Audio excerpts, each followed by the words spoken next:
Amen. Je bénis Dieu. Je bénis Dieu pour ce qu'il a fait dans ma vie. Alors j'ai eu des rencontres tout à fait extraordinaires dans ma vie. Je dirais au moins 3 rencontres. La plus belle des rencontres, c'est celle que j'ai faite avec Jésus. Et ça a changé ma vie. La seconde rencontre, c'est celle que j'ai faite, c'est celle que Dieu m'a donnée. C'est mon épouse qui nous a donné 4 beaux enfants. Et d'où arrivent aussi 4 petits-enfants. Et la 3e belle rencontre, c'est l'homme de Dieu que Dieu a placé sur mon chemin. Je suis né spirituellement dans une autre assemblée, mais je suis arrivé à l'église de Pernetti, vie nouvelle, comme un nouveau-né, un bébé spirituel. Et là, dans cette assemblée, j'ai grandi, j'ai mûri, et j'ai reçu l'appel de Dieu. Et quand j'en ai parlé à mon pasteur, il nous a encouragés à nous former. Il fallait de la foi. Hein. Nous avons eu à cette époque 3 enfants en bas âge, mariés, 3 enfants. Et notre pasteur nous a encouragés à nous former. Donc nous sommes partis à l'école biblique, nous avons complètement déménagé. Et nous avons emménagé à l'école biblique pour nous former pour le ministère.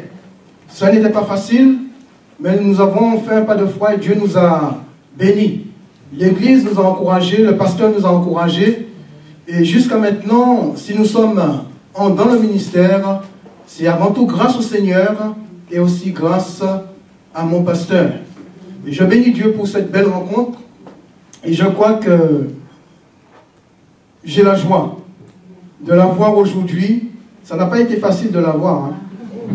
Mais j'ai la joie quand même de la voir aujourd'hui. Et j'espère que vous allez recevoir ce que le Seigneur a placé sur son cœur pour vous et pour moi. Pasteur Lindemann, venez, que Dieu vous bénisse. Je crois qu'on peut l'accueillir. Il n'aime pas ça, mais nous le faisons ici pour tous les serviteurs que nous invitons. Que Dieu vous bénisse, pasteur.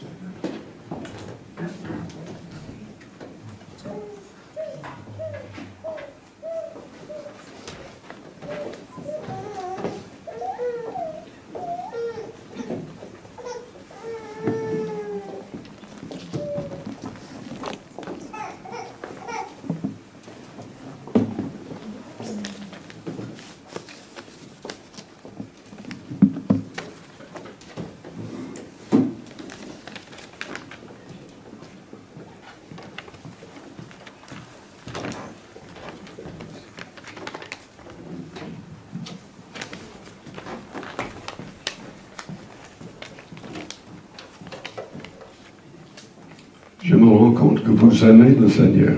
Amen. J'ai entendu vos prières, votre louange.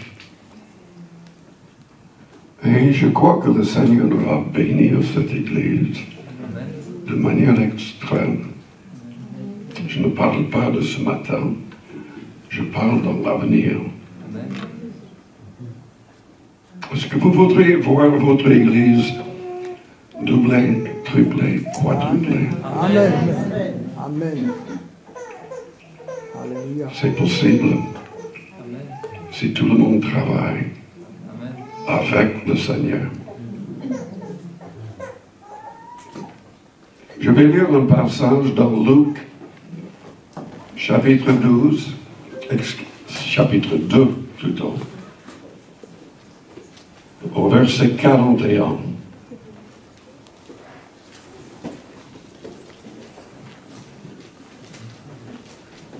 Je m'excuse pour ma voix, j'ai un problème terrible depuis quelques semaines avec ma voix. Et le Seigneur va nous aider. Luc chapitre 2, verset 41. Les parents de Jésus parlaient chaque année à Jérusalem à la fête de Pâques. Lorsqu'il fut âgé de 12 ans, ils y montèrent selon la coutume de la fête. Puis quand les jours furent écoulés et qu'ils s'en retournèrent, l'enfant Jésus resta à Jérusalem. Son père et sa mère ne s'en aperçurent pas. Croyant qu'il était avec leurs compagnons de voyage, ils firent une journée de chemin et le cherchèrent parmi leurs parents et leurs connaissances. Mais ne l'ayant pas trouvé, ils retournèrent à Jérusalem pour le chercher. Au bout de 3 jours, ils le trouvèrent dans le temple. Où est-ce qu'il a dormi pendant ces 3 jours? Est-ce que vous avez jamais pensé à cela? Où est-ce qu'il a mangé? Où est-ce qu'il a jeûné ces 3 jours? 12 ans. Au bout de 3 jours, ils le trouvèrent dans le temple, assis au milieu des docteurs, les écoutant et les interrogeant.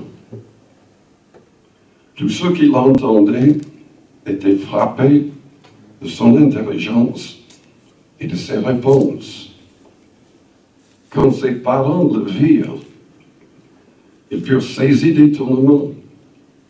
Et sa mère lui dit, « Mon enfant, pourquoi as-tu agi de la sorte avec nous?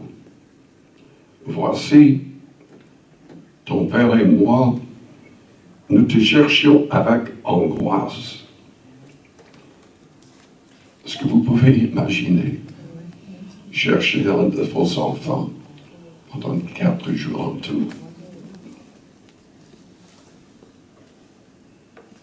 Ne saviez-vous pas qu'il faut que je m'occupe des affaires de mon père? Pourquoi me cherchez-vous? Il a dit. Ils ne comprirent pas ce qu'il leur disait. Puis il descendit avec eux pour aller à Nazareth. Et il leur était soumis. Sa mère gardait toutes ces choses dans son cœur. Et Jésus croissait en sagesse, en stature et en grâce devant Dieu et devant les hommes. Prions le Seigneur avant d'aller plus loin. Père Céleste, nous te louons, nous te bénissons pour ta parole qui peut nous transformer, qui peut nous guérir, qui peut chasser les démons, qui peut faire trembler l'adversaire de nos âmes. Que ta parole soit au fond de nos cœurs. Que cette parole sauve toute personne non convertie dans cette salle. Que cette parole délivre les captifs. Que les malades soient guéris. Que tous les croyants soient baptisés du Saint-Esprit avec le signe de te glorifier en notre langue. Nous ne pouvons rien faire sans toi. Nous te demandons d'agir par ton esprit dans nos cœurs, dans nos consciences. Transforme-nous davantage dans l'image de Jésus-Christ, Père. Au nom du Seigneur Jésus-Christ. Amen.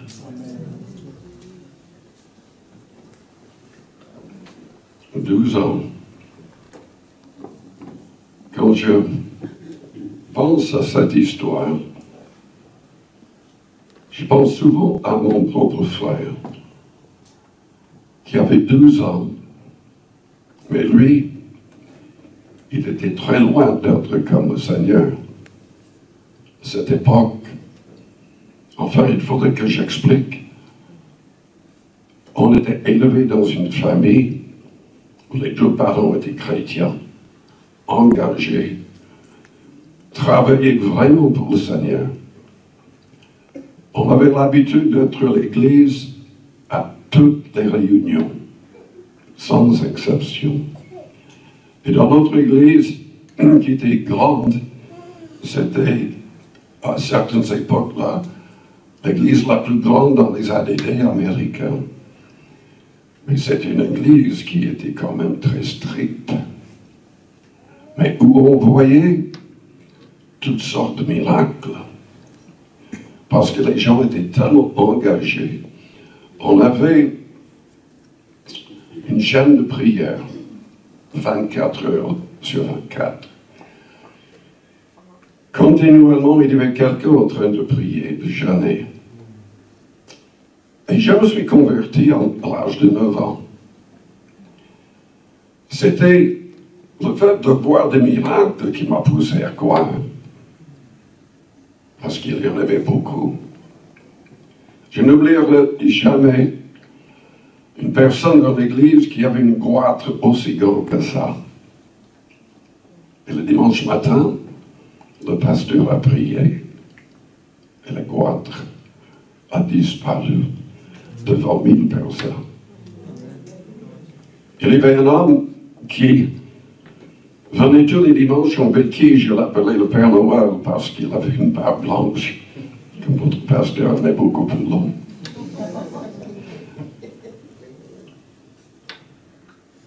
Il ne pouvait pas marcher sans la béquille. Mais ce dimanche matin-là, il est parti avec les béquilles sur ses épaules. Donc je me suis converti jeune. Mais mon frère, qui avait vu les mêmes choses, ne s'est pas converti. Il était plus jeune que moi. Mais ce qu'il avait dans son cœur, enfin, on se demande pourquoi ou comment le diable arrive à mettre certaines choses dans le cœur des enfants qui sont mal élevés à l'église, qui grandissent dans une église. Mais il avait dans son cœur de devenir le meilleur des bandits. Il avait lu tous les livres concernant les criminels. En secret,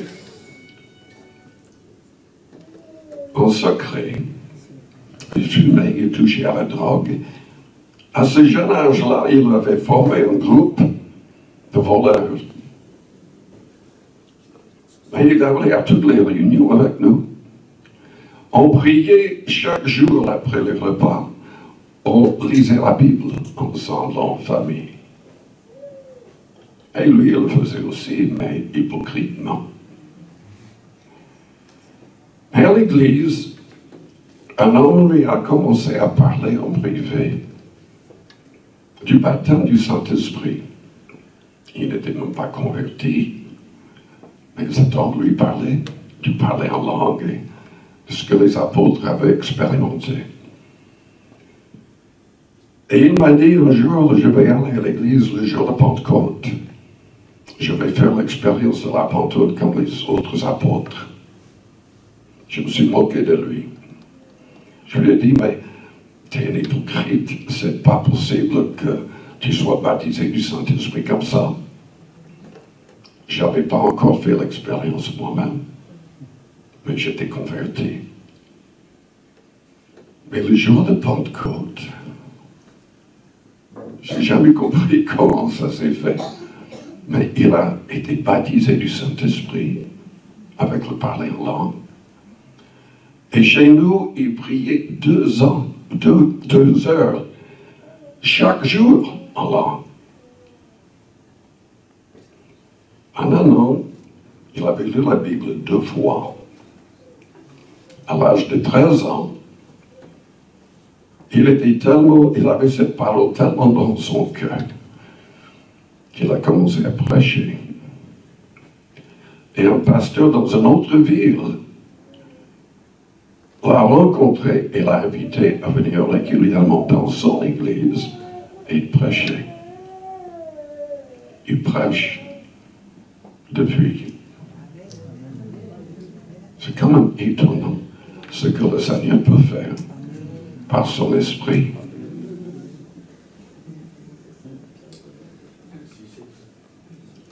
J'ai entendu que plusieurs personnes dans l'Église ici ont déjà fait l'expérience de la Pentecôte. J'aimerais vous dire que c'est pour tout le monde. C'est pour tout le monde. C'était en fait ce qui lui est arrivé à mon frère qui m'a poussé à chercher la plénitude de l'esprit. Pour rien vous cacher, il y avait dans notre Église à l'époque des femmes qui, quand le Saint-Esprit agissait, réagissaient peut-être un peu trop. Ça me faisait peur, leur réaction. Et finalement, j'ai été baptisé de l'Esprit. Et ça m'a bouleversé. Ça a changé la direction de ma vie. Parce qu'avant, j'étais tellement timide que si j'étais à l'école et je devais donner un exposé, je préférais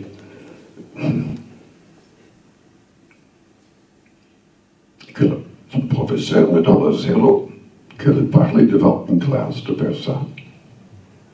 Saint-Esprit peut changer tout ça. Pourquoi est-ce que je parle de ça? Parce que pour accomplir tout ce que le Seigneur veut qu'on accomplisse, on a besoin de lui.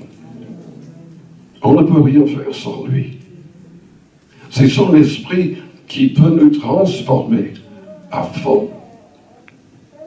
C'est ce qui a transformé les apôtres. Est-ce que vous avez jamais réfléchi au fait que les apôtres avaient déjà tout vu? Ils prêchaient les gens, ils priaient pour les malades, ils chassaient les démons. Mais le Seigneur a ordonné à ces mêmes personnes de persévérer dans la prière pour être baptisés du Saint-Esprit. Est-ce que vous avez jamais pensé à la mère du Christ, à Marie? Mais c'était par le Saint-Esprit survenant sur elle qu'elle a eu cet enfant. Et elle a prophétisé à Élisabeth. Mais elle aussi avait besoin d'être baptisée du Saint-Esprit. Elle est montée dans la chambre haute avec d'autres femmes et les apôtres. 120 personnes en tout. Ce n'était pas simplement quelques personnes qui ont parlé en langue. Ils ont tous parlé en langue. Ce don, cette puissance n'est pas pour quelques-uns, c'est pour tout le monde. Pour les hommes, les femmes. Joël chapitre 2 souligne le fait que c'est pour tout le monde. Pierre l'a souligné dans Actes chapitre 2 aussi, que c'est pour tout le monde. Dans toutes les générations. Si vous n'avez pas encore fait cette expérience, je vous invite à persévérer dans la louange et la prière. Vous pouvez être baptisé de l'Esprit chez vous, en voyage, dans le métro, dans votre voiture. Je me rappelle, quand j'étais aux États-Unis, il y avait plusieurs personnes qui avaient du mal à recevoir. Et nous les avons encouragés à louer Dieu partout, à persévérer. Il y avait un avocat très distingué qui n'arrivait pas à recevoir. Mais au milieu de la nuit, parce qu'il continuait à louer Dieu, il le louait même en dormant. Et au milieu de la nuit, il s'est réveillé, louant Dieu en d'autres langues. Jésus-Christ avait dit à ses disciples, « Voici les signes qui accompagneront ceux qui auront cru en mon nom, ils chasseront les démons, ils parleront nouvelle langue.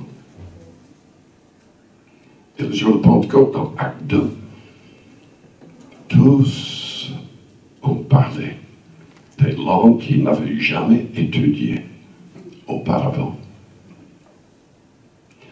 Je parle de cela parce que il a dit, vous recevrez une puissance, le Saint-Esprit, survenant sur vous, et vous serez mes témoins dans le monde entier. Je parle de ça parce que je veux parler de l'importance de travailler. De travailler pour notre Père Céleste. Jésus-Christ a été un modèle pour nous en toutes choses. À 12 ans, il a dit, pourquoi me cherchiez-vous? Ne saviez-vous pas qu'il faut que je m'occupe des affaires de mon Père? Dieu a tant aimé le monde qu'il a donné son Fils unique, afin que quiconque croit en lui ne périsse point, mais qu'il ait la vie éternelle. Pierre a dit que Dieu use de patience envers nous. Nous voulons qu'aucun périsse, mais que tous arrivent à la repentance.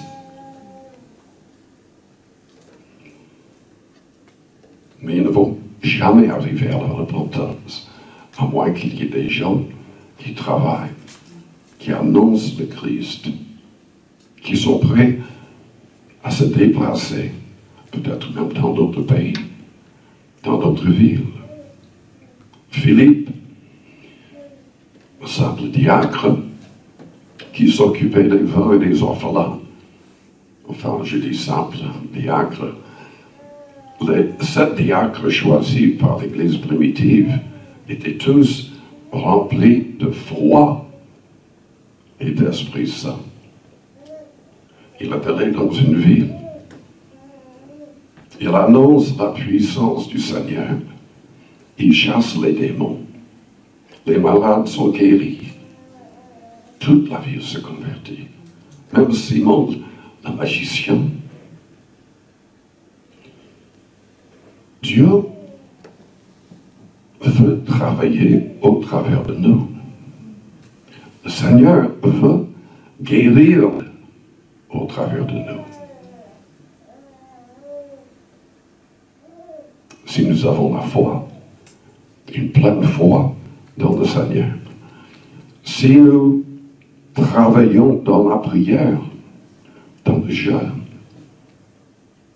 si nous prions dans notre langue maternelle, mais aussi par le Saint-Esprit en d'autres langues, nous pouvons, comme Philippe, peut-être gagner toute une ville. Est-ce que vous avez jamais pensé à cela? Est-ce qu'il y a un groupe de personnes ou toute une ville qui vous attend? Si vous n'y allez pas, ils n'entendront jamais. Ils ne seront jamais sauvés.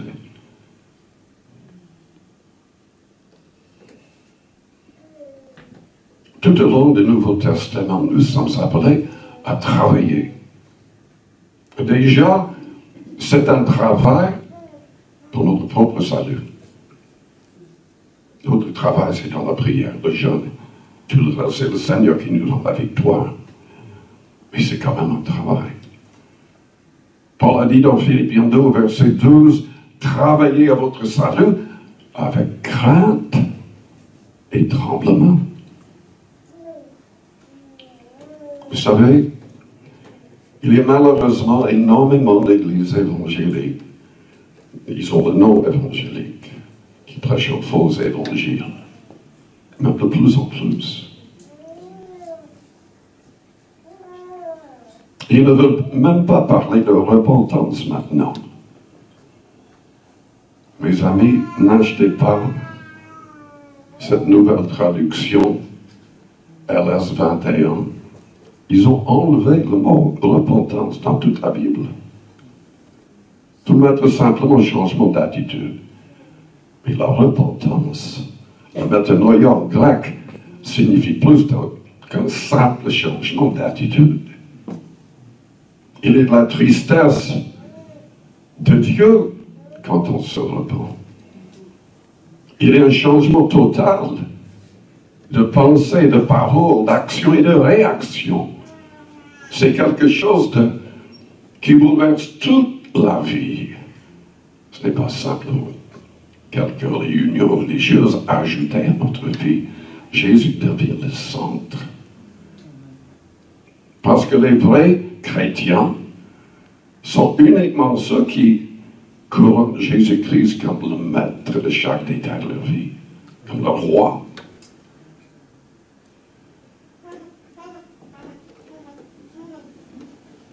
Trop de soi-disant chrétiens n'ont plus de crainte.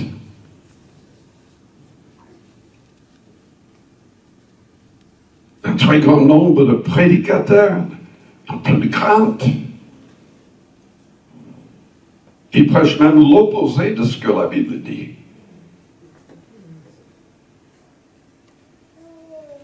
Jésus-Christ, lui aussi, a dit qu'il fallait travailler à notre salut avec crainte. Dans Marc, chapitre 9.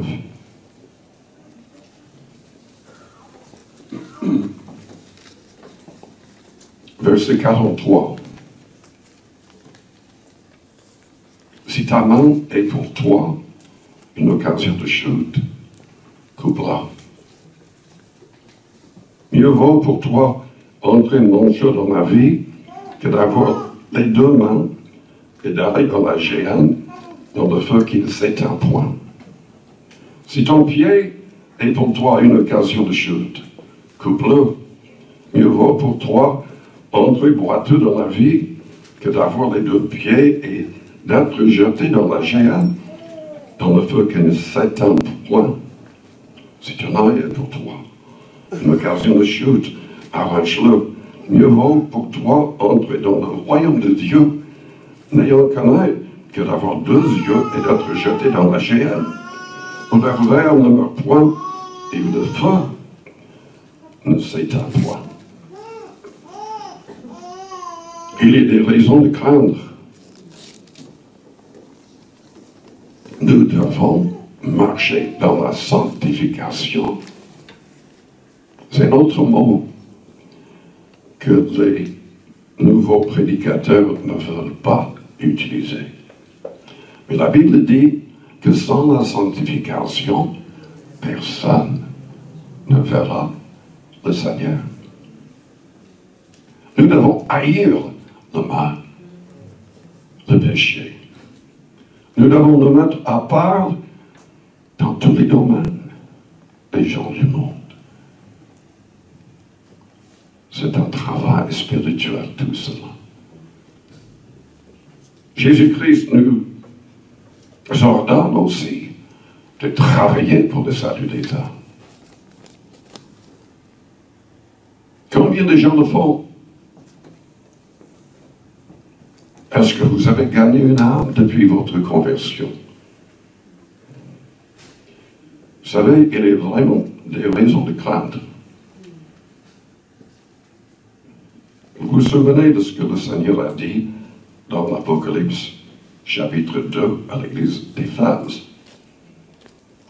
Cette église est appelée à se repentir. Toute l'église. C'était une église commencée par l'apôtre Paul. 12 ans sont rebaptisés selon le baptême du Christ. Il leur impose les mains et parle en langue tous. Paul reste avec eux, il les forme, il les envoie, d'autres sont sauvés. Pendant 2 années, Paul enseignait tous les jours. Et la Bible dit que toute l'Asie mineure a été évangélisée pendant ces 2 années. Il gagnait des âmes. Mais Jésus parle à cette même église quelques années après. Il doit les appeler à la repentance, parce qu'ils n'ont plus le premier amour. Ils ne pratiquaient plus les premières œuvres de gagner des âmes. Dans Jean 15,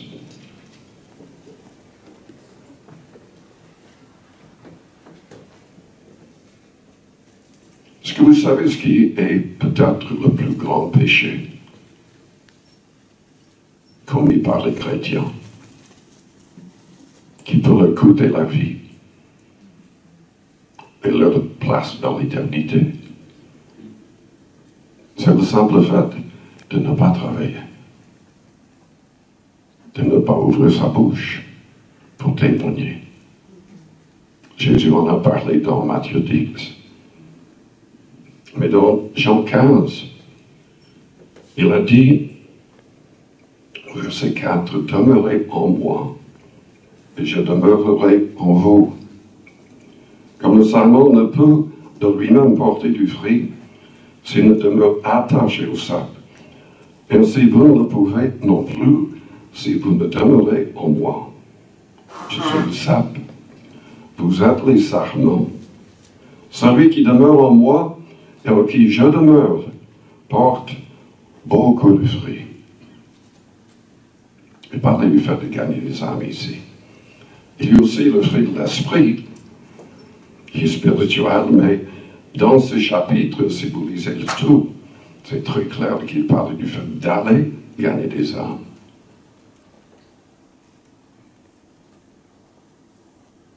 Si quelqu'un ne demeure pas en moi, il est jeté dehors. Comme le sarment, il sèche. Puis on ramasse les sarments, on les jette au feu et ils brûlent.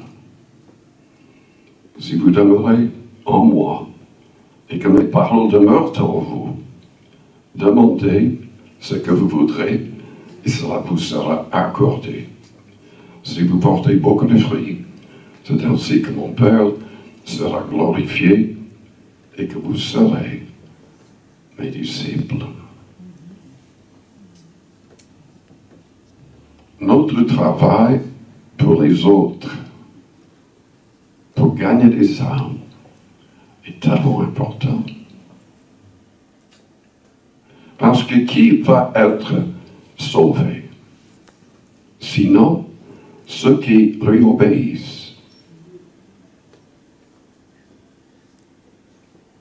Et la mission la plus importante, c'est cette mission d'annoncer le Christ à toute personne sur cette planète.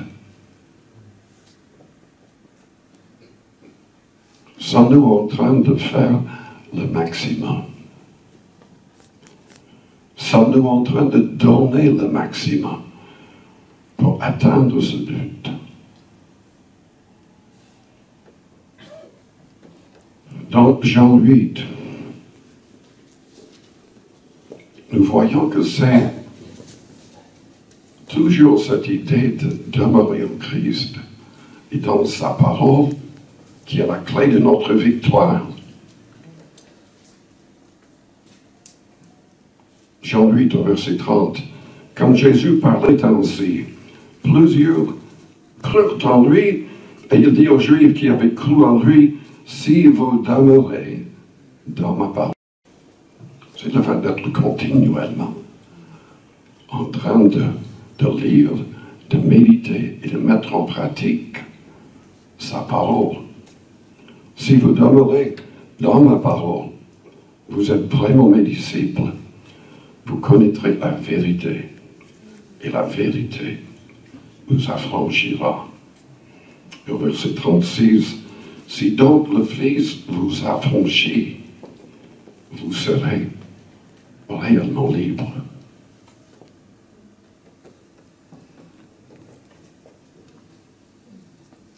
Qui trouve une pleine liberté? Les gens qui s'y donnent pleinement, qui cherchent sa face pleinement, qui sont prêts à tout faire selon sa volonté, pleinement.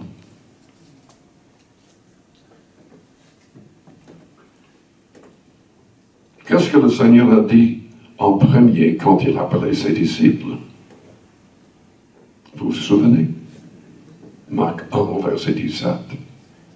Suivez-moi, et je vous ferai pêcheurs d'hommes.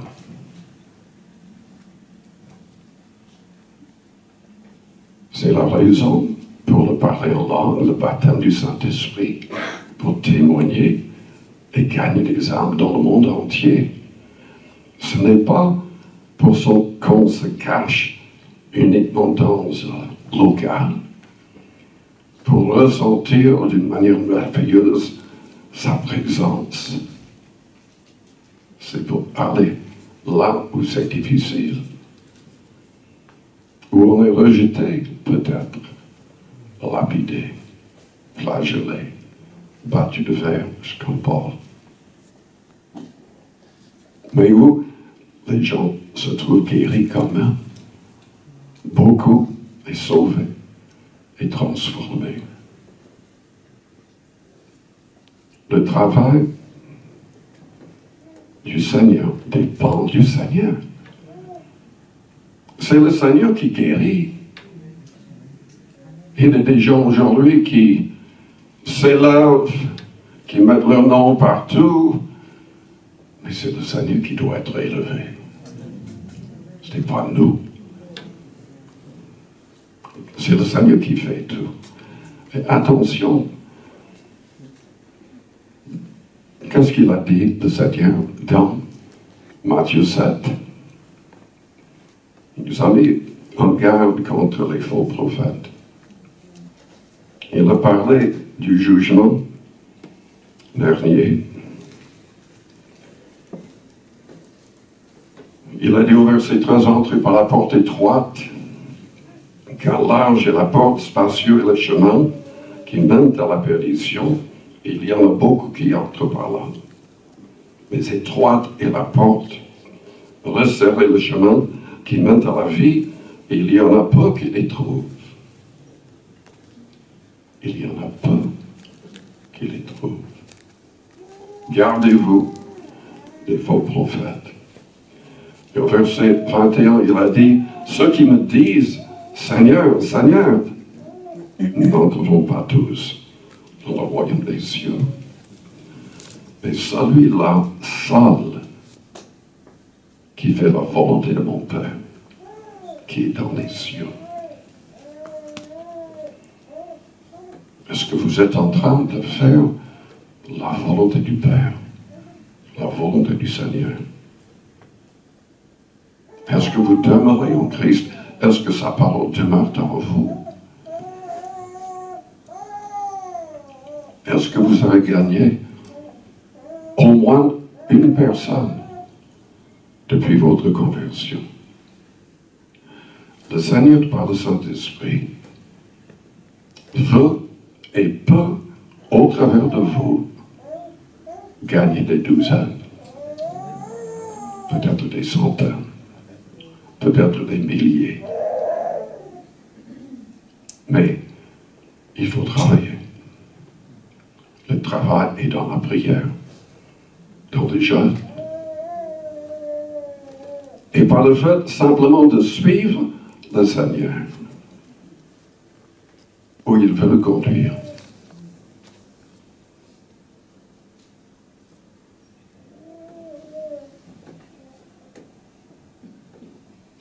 Combien me faudrait souffrir comme Paul?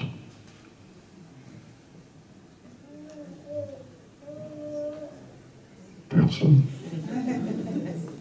Mais comment est-ce que vous allez gagner des âmes?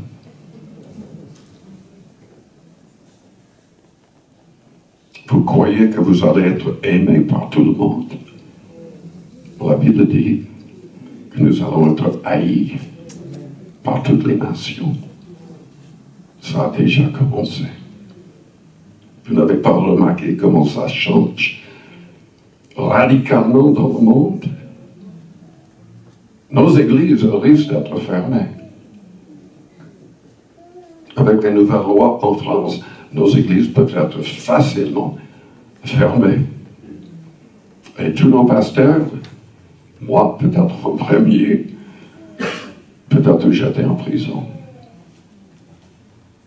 Parce que ce que le Christ, ce que la Bible enseigne, ne correspond plus avec les lois des gouvernements. Et ça change de telle manière. C'est terrible. C'est terrible. Je n'aurais jamais pu imaginer, quand j'étais jeune, que le monde pouvait changer autant. Et pourtant, le Christ l'avait prophétisé. Qui serait comme à l'époque de Noé, avec toute la violence, toutes les perversions, les hommes qui, leurs pensées, leurs imaginations se penchaient continuellement vers le mal. Il a dit qu'il serait comme à l'époque de Lot. Est-ce que vous vous rendez compte qu'actuellement, enfin, je ne sais pas exactement, j'espère aux États-Unis, c'est abominable. Dans certains États, ce qui est enseigné aux tout petits, ils sont en train de les pousser à changer de sexe. Ils sont en train de leur montrer de la pornographie. C'est faux. Et si on n'est pas d'accord, ils menacent même d'enlever vos enfants.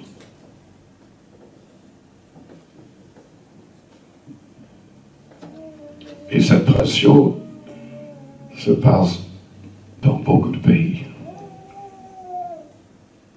À cause de présidents, faux présidents, des gens pervers aux États-Unis. Je suis américain, donc je peux le dire.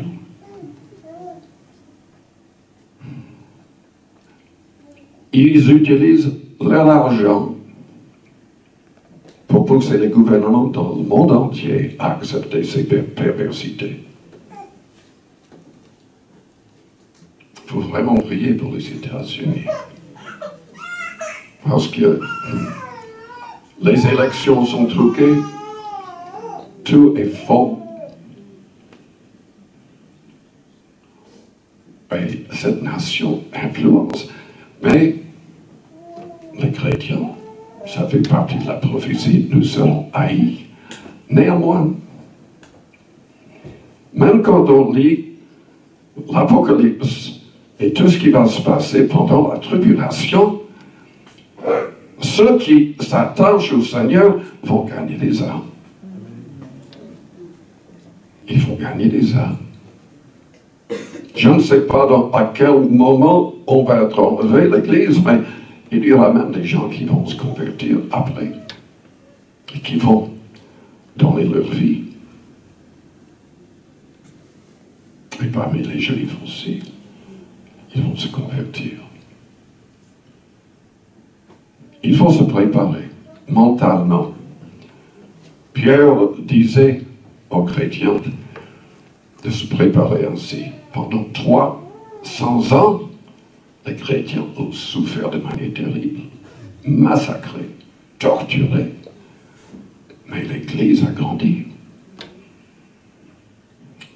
Il y avait des âmes sauvées. Qu'est-ce qui peut nous aider avec tout cela? Le baptême du Saint-Esprit. Le parler en langue. Si vous ne l'avez pas, si vous ne l'utilisez pas, vous allez être faible. Paul a dit, je rends grâce à Dieu de ce que je parle en langue plus que vous tous.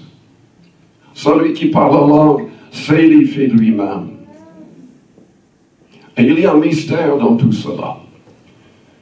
Je me suis converti après un message par le nom de Lester Summerall. Il est avec le Seigneur maintenant, mais c'est un homme qui a vraiment été utilisé pour gagner des millions d'âmes. Il a commencé plusieurs églises aux États-Unis qui avaient plus de 1000 personnes. Il a commencé une église aux Philippines, 10 000 personnes. Et donc, beaucoup de pays, il a commencé de très grandes églises. C'est un homme qui restait rempli de l'esprit. Quand il entrait dans une pièce, dans une église, il y avait la présence de Dieu qui était là avec cet homme. Mais il a raconté qu'il était en très grand danger. Avec toute sa famille, ils auraient pu être tués. Bizarrement, dans l'état d'Ohio, une femme qui ne le connaissait pas, mais qui était une femme de prière, a été réveillée dans la nuit. Elle a vu en vision cette famille en danger. Et elle a commencé à prier en langue. Elle a prié toute la nuit. Et le lendemain, jusqu'à ce qu'elle ressente une paix dans son cœur. 2 années après, il prêche dans cette église. Elle n'était pas certaine que c'était le même homme qu'elle avait vu en vision. Mais elle lui a parlé. Ils ont comparé les dates de ce qui s'est passé. Et oui, c'était cet homme et sa famille qui ont été protégés par ce miracle. Ou grâce en partie à ce miracle qu'il parlait en langue. Je ne comprends rien du tout de tout cela. Mais Paul, dans Corinthiens 14, parle un peu de ces choses. Nous en avons tous besoin.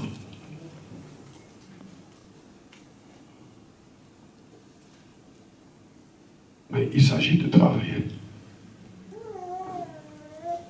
Et il faut travailler tout court.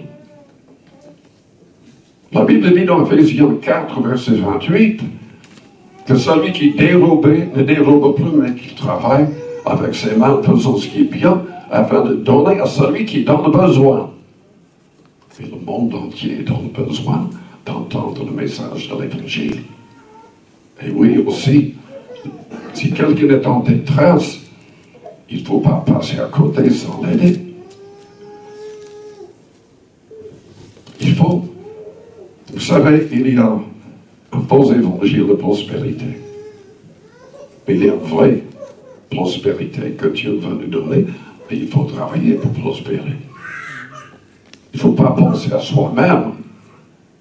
Il faut vouloir prospérer afin de soutenir les ministères, afin d'aider les gens dans le besoin. Comment aider quelqu'un en détresse si on est soi-même en détresse?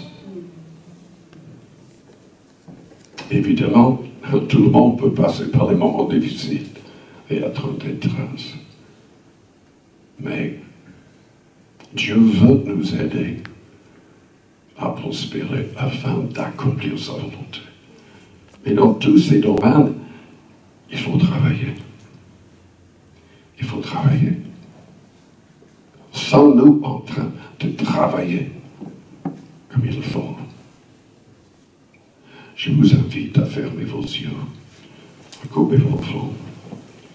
Avec les yeux fermés, les fronts courbés.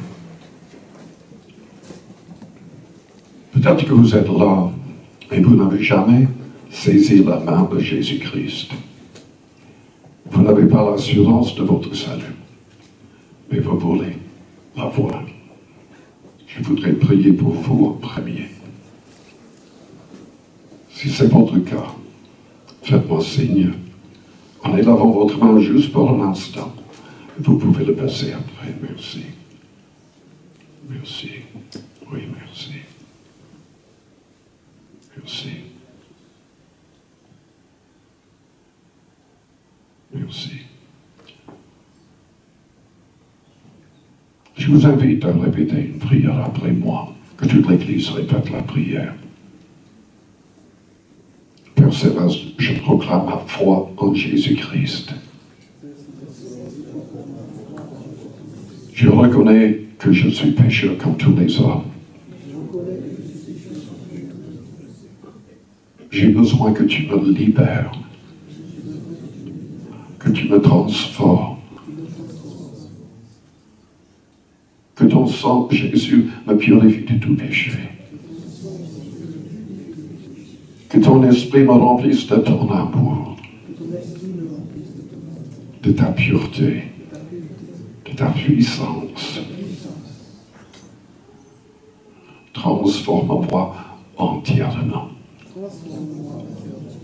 Et que je puisse recevoir tout ce que tu as promis. Le baptême de l'esprit, de parler en langue. Je désire être utilisé pour gagner les âmes. Je choisis aujourd'hui de renoncer à moi-même afin de faire ta volonté.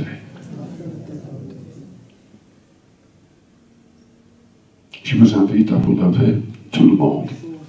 Nous restons dans une attitude de prière. Vous invitez à venir vers le devant si vous voulez être baptisé de l'esprit avec le parler en langue. Si vous voulez, peut-être que vous êtes malade, le Seigneur peut vous guérir. Si vous voulez aller plus loin avec le Seigneur, pour que les autres dons du Saint-Esprit s'opèrent au travers de vous. Si vous voulez vraiment renoncer à vous-même, afin d'être utilisé par le Seigneur, je vous invite à venir. Venez rapidement. Je voudrais prier pour vous avec le pasteur, avec l'imposition des mains. Pour que Dieu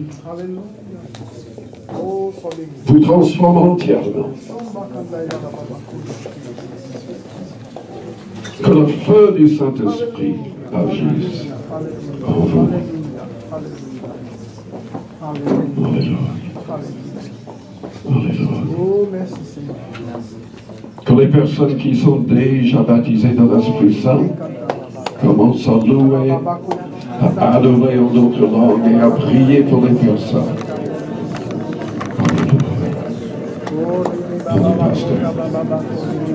Élevez vos mains vers le ciel. C'est important de prier avec les mains élevées. Nos mains élevées sont comme des antennes qui captent les ondes de silence. Au moins 6 fois, la Bible souligne l'importance de prier avec les mains élevées.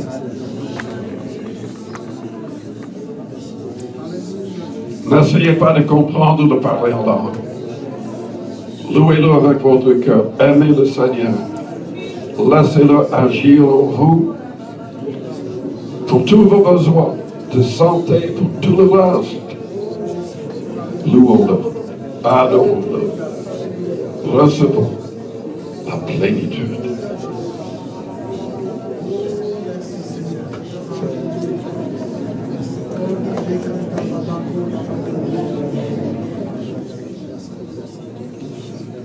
En priant, priez pour les personnes à côté de vous également.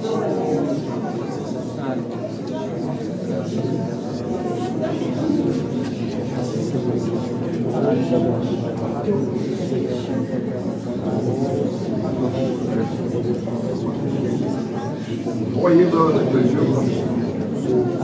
Voyez-le avec les yeux.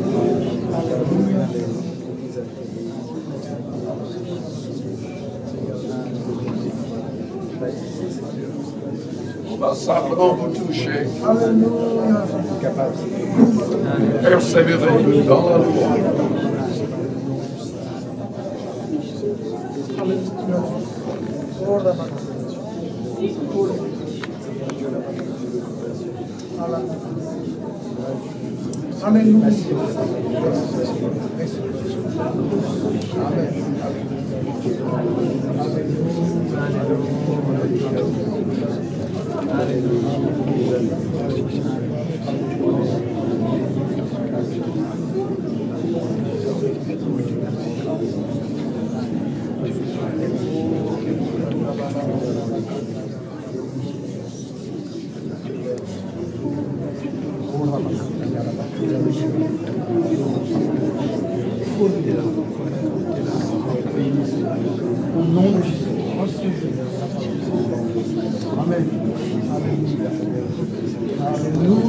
Alléluia, alléluia, alléluia. Recevez de la gloire.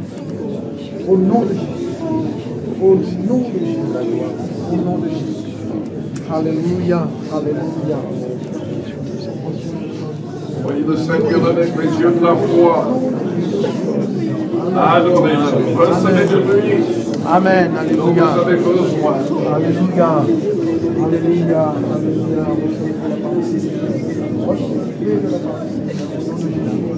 Au nom de Jésus-Christ de Nazareth. Amen.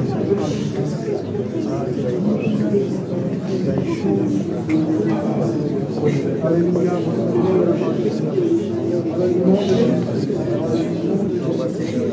Oui, Seigneur, prends-nous.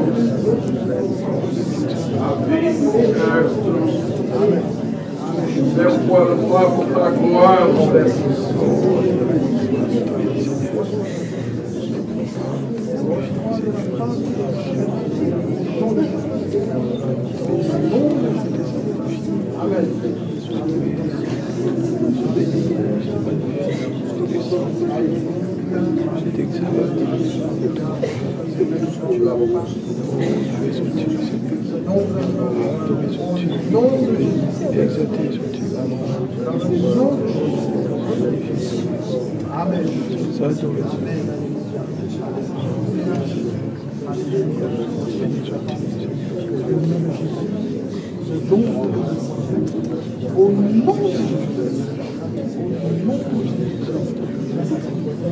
Amen.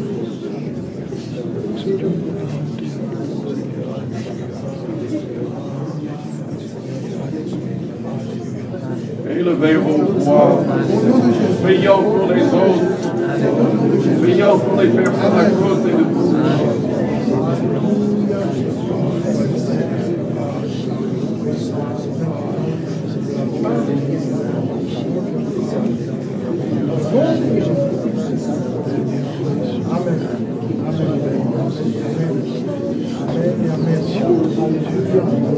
Alléluia, alléluia, alléluia.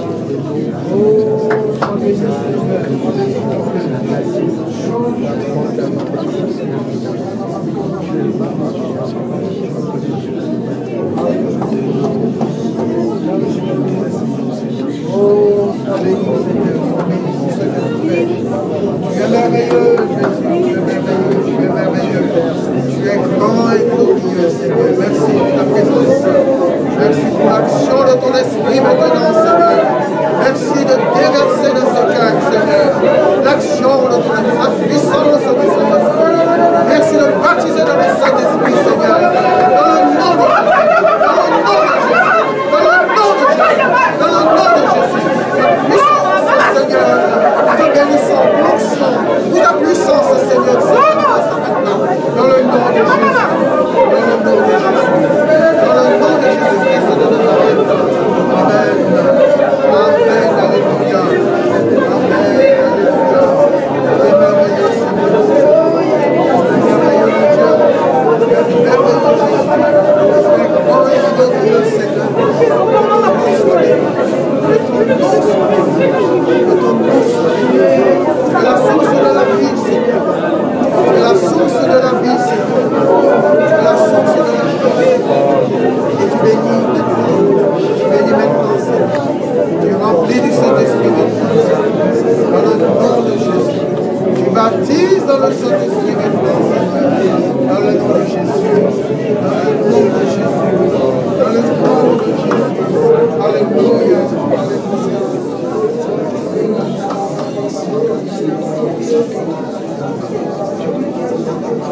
Alléluia, Jésus. Oh, merci mon Dieu pour ta présence. Merci mon Dieu pour ton Saint-Esprit. Qui se manifeste maintenant, Seigneur, dans les cœurs et dans les vies. Merci pour ce tour, Seigneur. Tu agis, Seigneur, maintenant. Tu te manifestes maintenant, Seigneur. Dans le nom de Jésus. Dans le nom de Jésus. Dans le nom de Jésus-Christ. Alléluia. Alléluia. Alléluia. Alléluia. Alléluia. Oh, merci Jésus. Alléluia, Jésus. Oh, sois béni, Seigneur. Sois béni, mon Dieu. Sois béni pour ta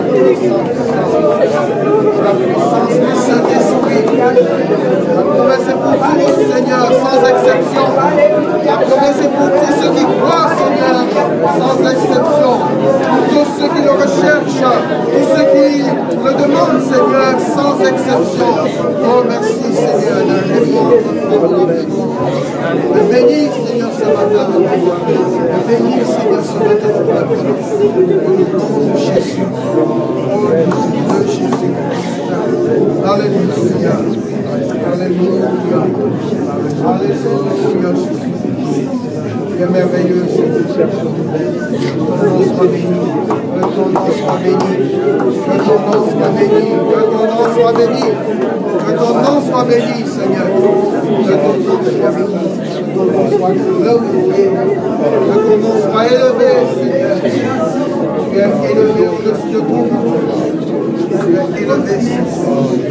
Et tu honores ta parole, tu honores ta parole, tu honores ta parole par tes promesses, Père, qui sont oui et amen. Les promesses, Seigneur, que tu accordes, Seigneur, ce matin à chacun de tes enfants.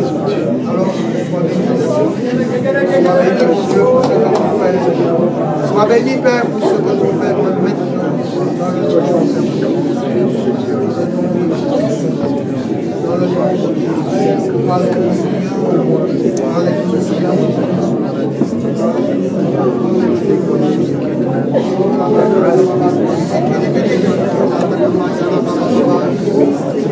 Alléluia, Jésus.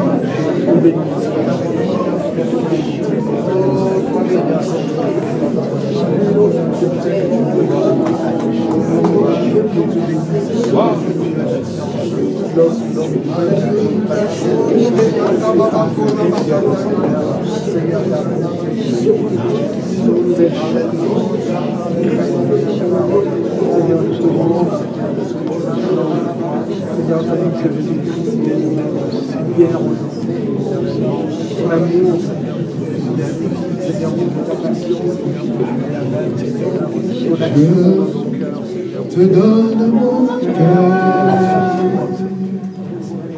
il ne m'appartient plus. C'est l'offrande de mon cœur.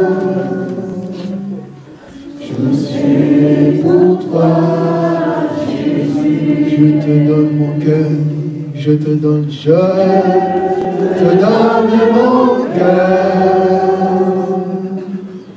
Il ne m'appartient plus.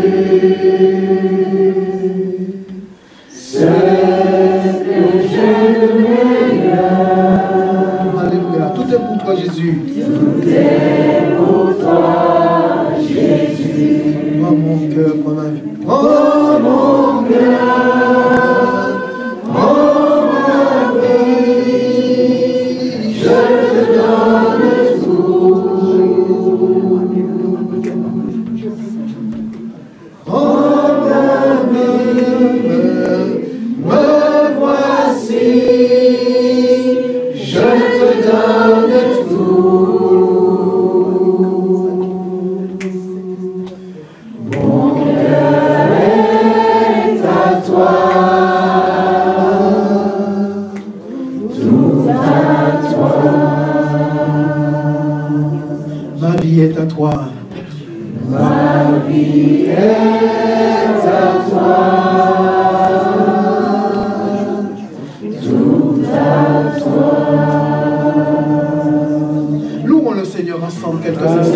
Disons-lui merci pour ce qu'il a fait ce matin. Alléluia. Nous te bénissons, Seigneur. Et nous te remercions pour ton action ce matin. Nous te remercions pour le Saint-Esprit que tu as manifesté, Seigneur. Merci pour ta présence dans ce lieu. Merci pour ta parole, Seigneur, qui nous a interpellés. Merci pour le Saint-Esprit qui a su toucher nos cœurs. Merci pour la puissance de ton esprit. Merci pour le baptême du Saint-Esprit. Merci pour les guérisons, Seigneur. Merci pour les renouvellements, Seigneur. Oh notre Dieu, que ton nom soit béni. Que ton nom soit béni. Que ton nom soit béni. Amen.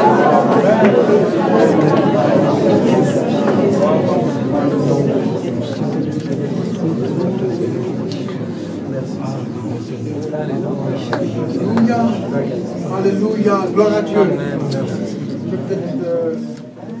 Alléluia. Vous pouvez vous asseoir.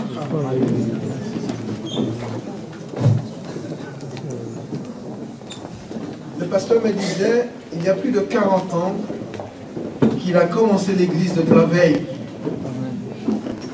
Il y a plus de 40 ans, il a commencé l'église de Draveil.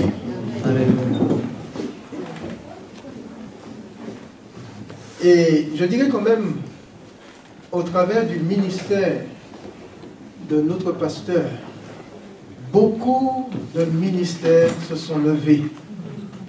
Certains frères sont partis dans leur pays et aujourd'hui sont à la tête de grandes églises. Il y a beaucoup de serviteurs de Dieu qui ont pris naissance par le ministère du pasteur Linderman. En tout cas, je bénis Dieu de ce qu'un jour, ma route a croisé un homme de Dieu. Amen. En tout cas, pasteur, merci. Merci pour la parole que Dieu a mise sur votre cœur pour nous. Nous en avons besoin, car nous croyons que Dieu a quelque chose de particulier pour cette assemblée. Nous ne sommes pas là par hasard. Aucun d'entre nous n'est présent dans ce lieu par hasard. Si le Seigneur a permis que nous ayons ce bâtiment, il ne l'a pas permis simplement pour nous faire plaisir. Il a permis pour que nous puissions travailler pour gagner des âmes qui se perdent autour de nous, dans cette ville et dans les villes environnantes. Alors, le Seigneur nous a rappelé ce matin, pour voir l'Église grandir, il faut travailler. Amen. Amen. Bien, nous allons laisser la place à... Je crois que c'est... Woody, c'est toi qui fais les annonces?